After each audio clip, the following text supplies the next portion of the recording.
Thrills, spills, chills, and kills. This is why we go to the movies. To see big, amazing, improbable, and/or impossible stuff happen on the big screen. It gets the blood pumping to see impressive feats of stunt work and death defiance, which is why tons of action movies come out every year. While many are certainly satisfying, only a few contain that elusive combination of a great story, unforgettable characters, and the unmatched technical mastery necessary to transcend genre thrills and achieve great cinema. Here are Looper's picks for the best action movies ever made. Die Hard. Part of the reason 1988's Die Hard worked so well is its cinematic context. Action movies at the time all tended to feature stoic dudes with huge muscles laying waste with boulder-sized fists and machine guns, never doubting their utter alpha maleness and barely cracking a smile. Contrast that with Die Hard, in which Bruce Willis is a relatively normal-sized, normal-looking guy who cracks wise and expresses fear and self-doubt as he almost single-handedly beats back terrorists to literally save Christmas. Die Hard also gave us a breakout performance from the beloved Alan Rickman as Hans Gruber, one of the all-time great movie villains. Efficient, adult, cooperative, not a lot to ask. Alas, your Mr. Takagi did not see it that way, so he won't be joining us for the rest of his life. The Dark Knight.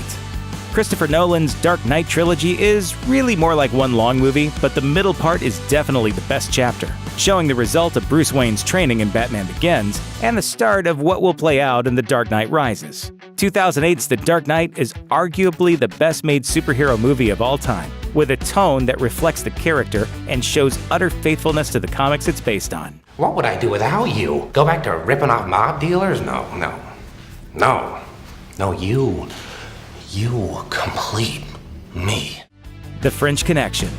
Gene Hackman's tough guy cop Jimmy Popeye Doyle just never stops running, or driving, or roughing up criminals in the pursuit of justice, even if he has to don a Santa suit while doing so. All winter long, I gotta listen to him gripe about his bowling scores. Now, I'm gonna bust your ass for those 3 bags, and I'm gonna nail you for picking your feet in Poughkeepsie. Despite being so frenetic, so tough, so new, and so very violent, 1971's The French Connection won Best Picture at the Academy Awards, the first R-rated flick ever to do so. The Bourne Identity.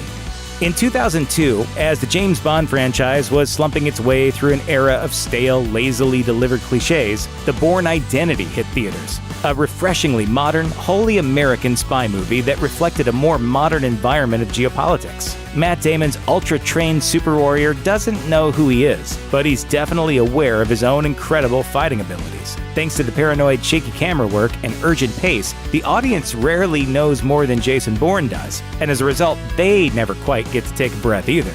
Raiders of the Lost Ark.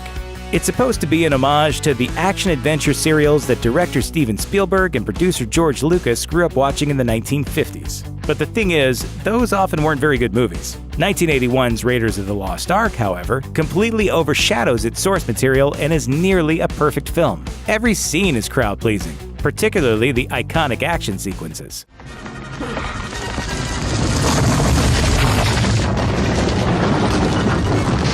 Raiders is pure fun, beginning to end.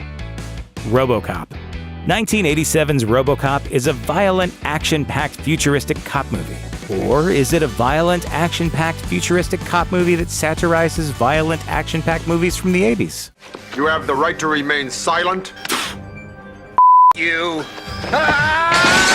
Like any good work of satire, it works on both levels. RoboCop has a lot to say about the value of human life in the crime-ridden future world of New Detroit. After all, it's about a cop struck down by some pretty intense violence, and then resurrected as a cyborg designed to execute as many criminals as humanly possible. The Matrix. A college-level philosophy class was never so eye-popping. 1999's The Matrix kind of blew everybody's minds with its central conceit, that there's no point to human life beyond their bodies being bags of energy. Neo gets to decide if he's cool with that, or if he wants to try to exist on a higher plane with his own free will. Pretty heady stuff for the multiplex, but The Matrix features a lot of bells and whistles, such as the insane fight between Neo and Agent Smith, and that innovative bullet time effect, which seemed to bend time itself. Speed. By the mid-90s, action movies were dying under their own weight. Huge budgets meant lots of explosions, but not a lot of depth or character. Then came 1994's Speed, an all-killer, no-filler thrill ride couched in a simple premise. If a Los Angeles city bus slows to under 50 miles per hour, a bomb planted on board explodes. It breaks with form to make for lots of surprises, and the plot necessitates absolutely non-stop action. We just got a ransom demand from your dead terrorist. Says he's rigged the city bus. Where's Jack? Where do you think? I gotta get on that bus. You gotta get him. Yeah, you get on the bus. But there's also a lot of humanity in Speed. Everyday people from many different walks of life are thrust together onto the city bus, and they come together as a team to rise up and meet the challenge. Terminator 2: Judgment Day.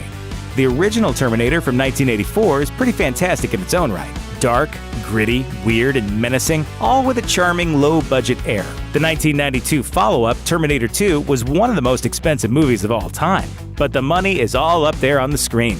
Especially well executed is the iconic motorcycles versus semi-truck chase scene.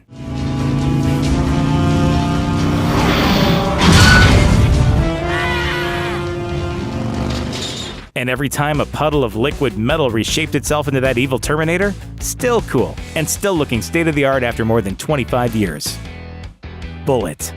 Steve McQueen was one of the first action stars, and a pioneer of the form. He even did as many of his own stunts as the film studios would let him. For example, he did some of the driving for the landmark on-location car chase scene in 1968's Bullitt. The plot is loaded with twists and intrigue, and it all culminates as Lieutenant Frank Bullitt chases the bad guys in their 1968 Dodge Charger through the very real, very hilly streets of San Francisco. No standard issue police cruiser for Bullitt, he's got a sweet 1968 Ford Mustang GT. The high-speed pursuit ends in the best possible way. Mad Max: Fury Road. Reboots generally don't work, and even if they do, they're still doomed to pale in comparison to the original thing. Not so with Mad Max: Fury Road, which expands and improves on the Mad Max universe with a non-stop ride through the familiar, harrowing, post-apocalyptic wasteland on modified cars piloted by crazy, survival-driven nomadic warriors. Mad Max creator George Miller returned to direct Fury Road, and his 35-plus years of experience as a filmmaker are up there on the screen with an action movie that's both endlessly thrilling and emotionally compelling. Plus, there's a character called Doof Warrior who plays a fire-spewing electric guitar, if you're still not convinced. Gladiator. Swords and Sandals movies hadn't been popular for decades when director Ridley Scott and star Russell Crowe brought them back in a big way with 2000's Gladiator. The film won the Academy Award for Best Picture, and Crowe won Best Actor for his performance as Roman general turned slave Maximus. Father to a murdered son, husband to a murdered wife, and I will have my vengeance. Against a classical Roman backdrop, audiences root for Maximus's quest to avenge the misdeeds of the evil emperor, win his freedom, and survive the brutal arena. And Scott stages some of the most thrilling action sequences ever put to film. Jurassic Park. The original Jurassic Park was a revelation in 1993, popularizing a subgenre known as the techno-thriller. Pioneered by author Michael Crichton, these fables inevitably involve technology run amok, to the shock and horror of the humans that created it. And before you even knew what you had, you patented it and packaged it and slapped it on a plastic lunchbox, and now you're selling it. But of course, that's all a lot of fun to watch, especially when the technology is realistic dinosaurs hunting humans under a majestic, unforgettable score by John Williams, all brought to life with masterful direction by Steven Spielberg. Add it all up, and you've got a modern masterpiece of popcorn cinema. Lethal Weapon. Detectives Riggs and Murtaugh are mismatched cops. One's a loose cannon who doesn't play by the rules, and the other is a by-the-books guy who is... I'm too old for this. 1987's Lethal Weapon makes this formula work because the chemistry between Mel Gibson and Danny Glover is so charming. That, and the plot, largely couched in dark comedy, never goes where the audience thinks it will. Hey, you want to see crazy? I'll tell you. Now that's a real badge. I'm a real cop, and this is a real gun. Even 30 years later, this never gets old. The Avengers. The superhero genre really got going when Marvel Studios started laying the groundwork for its vast cinematic universe, setting the stage for arguably the single greatest superhero team-up possible. For the Avengers' long-awaited big-screen debut, Marvel hired a director who really understood comic books, Joss Whedon, and assembled a cast of acclaimed actors who really understood how to deliver Whedon's witty dialogue. All right, hey. All right, good job, guys. Let's just not come in tomorrow. Let's just Take a day. No expense was spared making a movie that was limitless in terms of superpowers, earth-shattering fights, things from space, like a comic book come to life. The Avengers is now the standard by which all other big, fun superhero movies are judged. Kill Bill.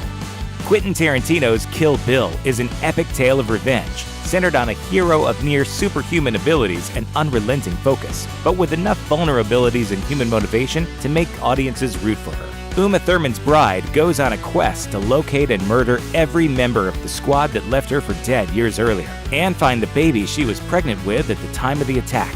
The trail ultimately leads to the gang's leader and her baby's father, David Carradine's Bill. But along the way, the bride must subdue each of her enemies in insanely choreographed fight sequences, any number of which would be the centerpiece of any semi-decent action movie. Thanks for watching. Click the looper icon to subscribe to our YouTube channel. Plus, check out all this cool stuff we know you'll love too.